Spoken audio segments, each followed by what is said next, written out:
God has a lot of names. Yes. And this one is really interesting. How many names does God have? Do we know? I think there's over 30 names for God in the Bible. So like Elohim, the Lord, the mighty creator, El Elyon, the Lord Most High, Adonai, a lot of people know Adonai, that means the Lord. Jehovah Jireh, the Lord our provider. This name we're going to talk about, is it the only one that the Jews aren't allowed to speak out loud? Yes, it is it's a mysterious name, and it's unutterable. They didn't utter the name, and because they saw it was so holy. But God uttered it when he said to Moses, he said, when he revealed himself to Moses and he told Moses to go to the promised land, Moses was resistant and he said, what do I say? And sent me. And he goes, I am who I am. And when you translate that in Hebrew, it's a transliteration. They're like four consonants, Y, H, WH. So that's how when they looked at the name, in Hebrew they wrote it YHWH, or that's the transliteration of the Hebrew. Do the other ones normally have vowels in them? I believe so. Yeah. Like Elohim. Yeah, Elohim, right. When they write it, right, it would have the vowel in it? Exactly. Okay. Because they would, I think because they would, El is another name for God, El. But, and so holy was the name that when the scribes, they were scribing the text, and these were sent down for generations, thousands of years. And they were all, they weren't photocopied or anything, they wrote them down with a pen. When they came to the name Yahweh, they would put the pen down, they would go and they would go wash themselves, they'd go cleanse them, ceremonially cleanse themselves. They'd come back, write the name out, and then they go do the same thing. They go wash themselves again. And you may have like three names, the Yahweh, 3 times in a verse. Can you imagine how many times they went to do that? Right. Exactly. Yeah. So, of course, it means, in French, the word is all-sufficient one. That, they were thinking, how do we translate this into French? And so they use the word éternel, which is we get eternal. So, who sent me? Éternel sent you, the all-sufficient one. Okay.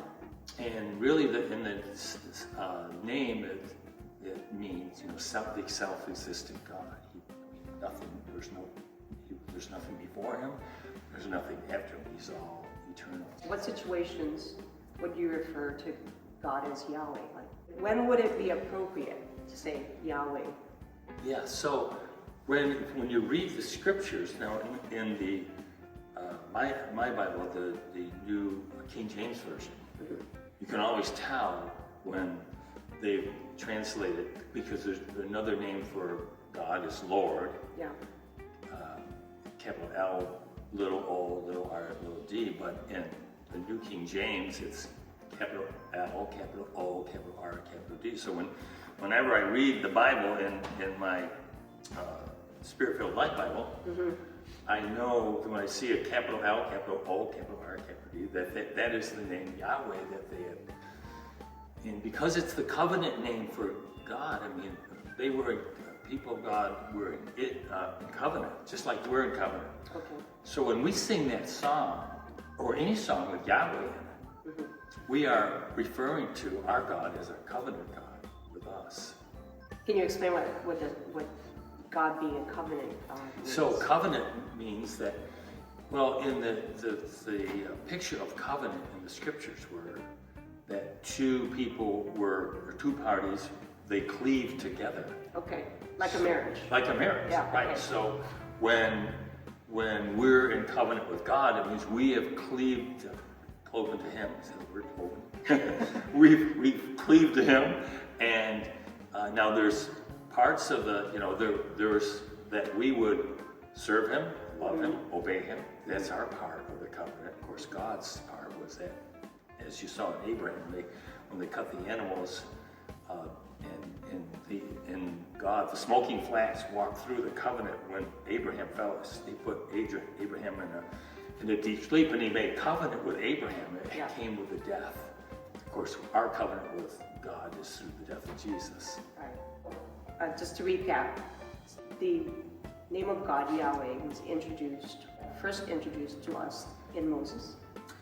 There's actually a mention of it in the second chapter of Genesis. I can't recall what the reference was, but God is mentioned there. But when he revealed himself first to his people, that was, at least in the Bible, in the scriptures, that's when he's referred to as Yehovah or Yahweh.